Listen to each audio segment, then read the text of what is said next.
If you got trapped in a real-life Squid Game with strange powers, what would you do? You would have to discover your secret abilities, lie to all of your allies and friends to keep your powers working, and fight off a master strategist using only true groundwork as your advantage. Today, I'm going to break down the mistakes made, what you should do, and how to beat the death games in Battle Game in 5 seconds. This gamer has no idea that he's about to die. Akira is a high school student who is definitely either a genius or one bad day away from turning into a villain. He spends his days devouring candy like it's oxygen, skipping school, and winning at every strategy game invented. After winning another game, he heads out while playing Tetris on his phone. When his classmates see him, they wonder how our boy is such a game freak and yet manages to top the class. His secret is his memory, and that memory is about to get him killed. As he lifts up his head, he sees a 7-foot-tall mountain of a human being charging at him. This is definitely not your average day, but for Akira, it's just another walk in the park. Now, our guy does not awaken his superpowers, and no, the government doesn't magically swoop in to save him either. Instead, Akira uses his head. He improvises by panicking and running away first. But while he's pedaling on the bike, he figures out what he's facing is just like one of the many games he's played. To lose, the monster catches him, and to win, he has to defeat the monster. So he uses the terrain and sets up a trap. Despite it being his first life or death scenario, he manages to catch the monster. However, the monster is sturdy and survives the first trap. But as it attempts to jump at him, he grabs a pole and pokes a hole in the monster's heart. He finally gives a sigh of relief, which is his mistake, because as soon as he lets his guard down, the strange-looking magician woman named Mion shows up and blows a hole through his heart. And before he dies, she tells him that he couldn't have won because he was playing an unbeatable level. As you've most likely figured out, Akira really did great. The odds were stacked against him. He was in an unknown situation, he did not lose his cool, and he did not panic and was level-headed. But still, he died. Now, if we want to survive, we have to find a way to do things differently. Akira did all the right things, but he slipped up at the end because he believed exclusively in his ability too much. He was confident that as a game master, the trap he set for the monster caught it, and the simulation was over. The game was over, he won. That was his mistake. Every true gamer knows that the first monster you meet in a game is never the final boss. Also, more often than not, in action games, there's usually more than one monster on the first level that you have to face off with. So here's what I would do differently. Using our knowledge and expertise as game freaks, we would assume that this is not the only opponent. We don't know the game. There's possibly hidden levels or hidden quests that could be activated in theory, so we keep our guard up. We don't assume this is the only opponent we'll face. Akira sets up his trap in 2 stages. He's already showed masterful knowledge of the terrain and how he can use it to his advantage, but we're dealing with something that we don't know, so we have to be prepared. I would use my phone to alert the cops in the area that I'm in danger while setting up the trap, but then we'll also need to take it a step further by creating a hidden space where we can hide, considering that we're in an uncompleted building. There's a lot of places for us to hide. Akira's mistake was relying too much on his sense to win the battle without gathering enough info on whether there were more stages to come. Akira wakes up, but what gets our boy wondering is that he's not alone in the room. There's a lot of people just like him. And Mion suddenly appears on the podium and casually announces they've been chosen for a special experiment. And things get a little serious when she tells all of them they're basically dead, legally speaking. Essentially, it's Squid Game with superpowers, run by people who skipped every ethics class ever and don't care to join a class. Mion goes on to give them a basic rundown of the rules, which really is of no concern to us because they're going to be disregarded in a few minutes. After the intro, they all head down to their prison rooms. Akira uses the opportunity to learn what his power is, but as we will soon see, it might be the most useless power of all. Before he can sink into depression of how useless his ability is, he finds his favorite candy on the table beside him and goes into sugar rush heaven. And he takes a moment to review everything he's learned, but his time is cut short when he gets called for stage 1 of the competition, one-on-one battles. The first fight is against this delinquent named Kirisaki, a thug who looks like he was born in a prison yard and raised on violence. He has the ability to turn any stick in his hand into a sword, but Akira doesn't flinch. Instead, he tells him that his power is firing a cannon from his right hand. It sounds basic, but believable enough. So he plays defensive, dodging every blow, planting seeds of doubt, and just when the guy thinks it's a bluff, boom!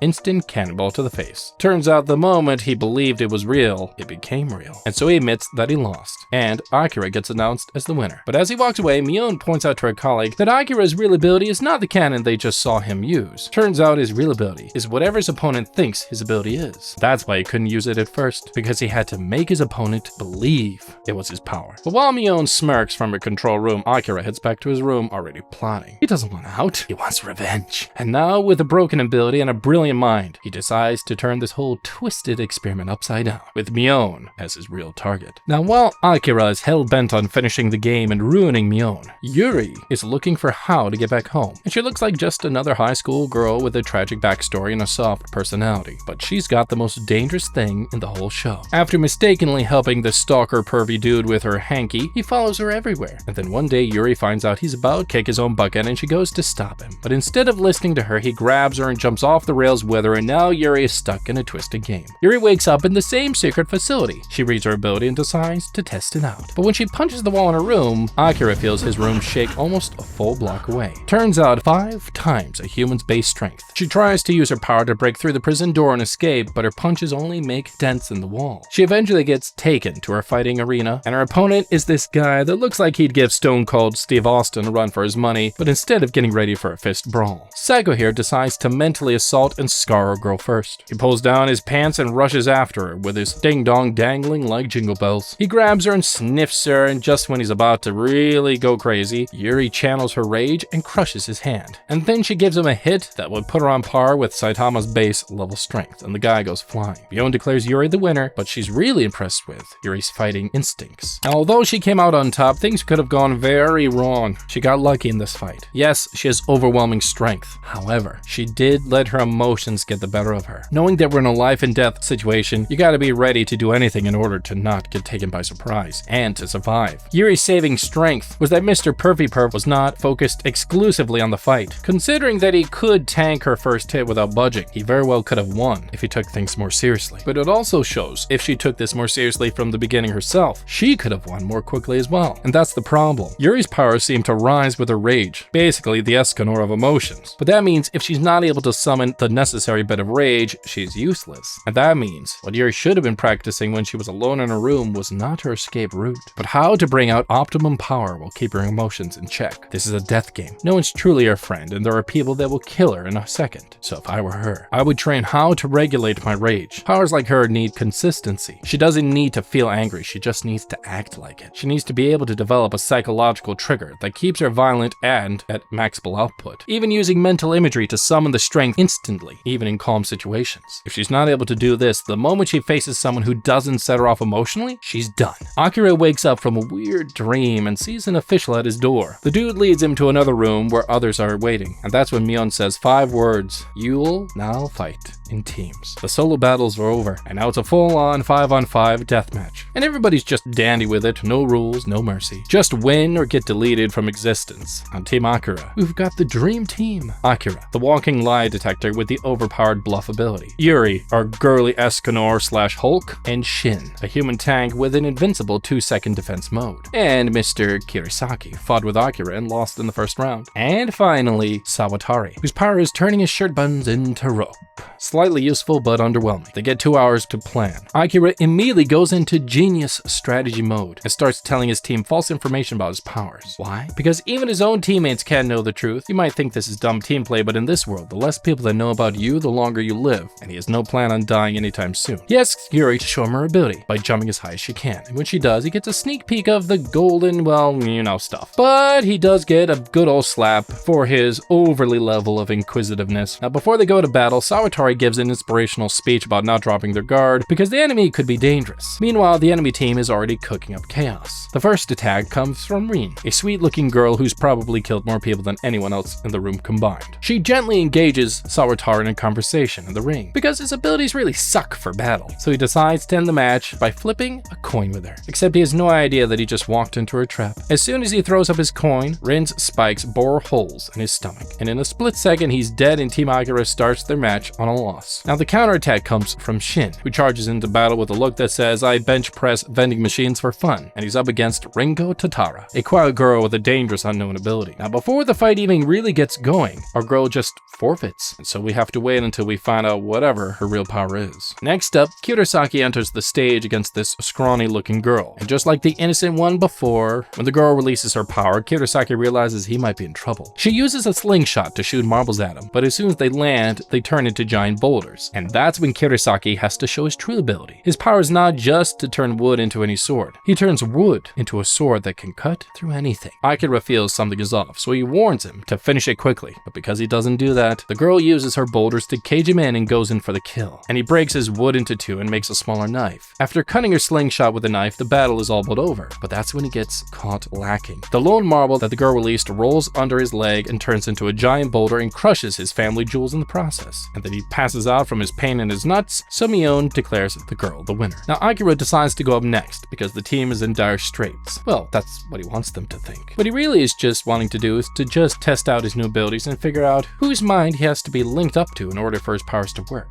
So he tries to point his cannon at his opponent, but it doesn't work. So then he realizes there has to be more to the ability, so like every douche with a thinking cap, he does the next thing and attacks Kurosaki. But as soon as he points at him, the cannon comes out and he shoots a warning shot just for good effect. Now, with a mental image in the minds of everyone in the room, he faces his opponent again, and this time he's ready to take him out in one hit. But when he tries to shoot, the light just bounces off the dude like some sort of weird impenetrable barrier, and his brain goes into overdrive like a supercomputer, and he immediately figures out this guy's ability. In a matter of seconds, he checkmates our boy, and despite the guy known as Kitajima getting great encouragement from the girls behind him, Akira walks off the stage more confident in what his ability is and the restrictions around it. Next is Yuri, and Akira gives her some words of encouragement, but she's not going to need them. As soon as she steps into the ring, she sees the weird dude who forced her into his, well, kicking his own bucket. Now this guy thinks he can tank any of her hits because his ability makes his body as hard as iron, but she doesn't care and she lets out all the rage from, well, sort of dying because of his stupidity. As her knuckles connect, he finds himself in the air for a split second, and then he passes out, deeply stuck into the wall far away from the fighting ring. Mion shows up immediately after the fight and guides the winners and the losers to their separate rooms. Then they get a few minutes of cosplay before they get ready for the stage 3. Mion gets the teams to split up, and before they say their goodbyes, Yuri and Akira all get emotional and it's cute. Yuri promises to stay alive till they meet again, but knowing Akira, he's probably honestly planning to kill her off at some point and use her for who knows what, but we'll see what happens. Akira runs through a corridor, picks up a phone, and heads out into the open. But as he gets outside, he gets ambushed by this guy who's been in the program before him.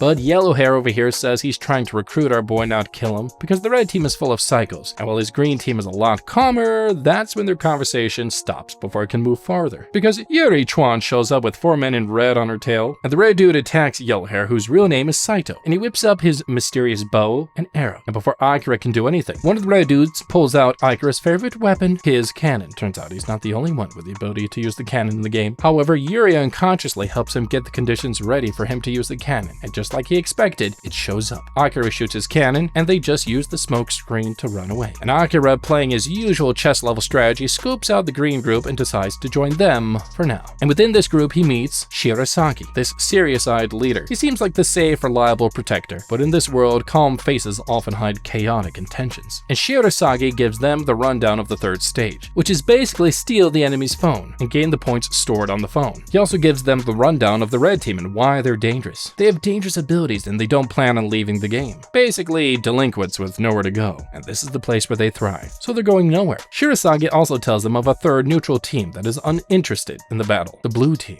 Meanwhile, back at the red base, the 4 unfortunate dudes report to themselves, to their leaders, these 2 dangerous guys named Kuro and Ichi. But as you expect, they get a proper beating, and as soon as Kuro takes a look at Akira's picture, he gets the feeling that Akira is going to be a lot of trouble, and he has no idea how right he really is. Shirasagi asks Akira and Yuri to join them, but Akira pulls up in front of him and tries to take him hostage. Although no one else notices, Akira's cannon doesn't activate, and this makes Akira realize something dangerous. The new leader doesn't trust him yet. After a few seconds, the ability manifests, and Akira takes a shot at the leader, but to his surprise, the leader's ability nullifies the shot, and after seeing the leader's power, our boy decides to stick with him for a little bit. When this weird-looking lady shows up and tells Shirasagi that they don't have enough rooms for the new recruit, Akira offers to help them by providing the weirdest solution. He'll put up in the same room with Yuri. Once they're alone, Akira writes on paper and tells Yuri that his real ability is telepathy, and this shatters all the romantic castles that she had in her head, but it's worth it. They test it out, and once it works, they start talking telepathically, which is weird but cool, and they share a lot of secrets and get all personal about their histories. But Akira promises to help Yuri get home because she has a younger sister, and in return, our girl agrees to keep his ability secret. After they agreed to work together, Akira tells her the real truth. His ability is the ability to become whatever his opponent thinks it is. Dang, is he just overpowered or really unlucky? Their phones suddenly beep and Mion comes up with a new quest. Everyone's going ghoul hunting, and Shirasagi organizes his team into different subgroups and sends them to their station. But Akira and Yuri are left together because they're a power couple. The ghouls show up and green team dispatches them with some very nice teamwork. Meanwhile, Akira continues using both telepathy and his cannons, because as the game nerd that he is, he's figured a way around it. And just when when it looks like things are finally really good for the green guys, the bosses of the red group show up. Kuro and Ichi, and this cute looking dude. Kuro uses his ability to throw lots of people at Shirasagi because he thinks he's hiding something, and he's right. But even the onslaught of people doesn't make the green leader reveal his trump card. And that's when Mion reveals something that she's planned for them. Seeing the people in danger, Shirasagi does the most honorable thing and decides to save them. And that's when things take a turn for the worse. Mion pulls out her trump card, a giant ghoul that's virtually indestructible, a ghoul that lands a hit that almost sends Akira to the hospital. But before it can land another though, Shirasagi steps in between Akira and the monster and redeploys Akira to another area. But Shirasagi hesitates to bust out his killer move because Kuro is watching. In the end, he decides he can't hide it because the situation is too dangerous. So he drills a hole straight through the giant monster's belly, but his hand takes the damage for his good deed, and now he's basically useless for the rest of the fight. Mion, however, has something to say about his negating her ability, because she then resurrects the giant ghoul and the wound closes up. And now the green dudes are back to square one with their leader down for the count. Things are not looking good for them. Okay, look, I know things are really bad,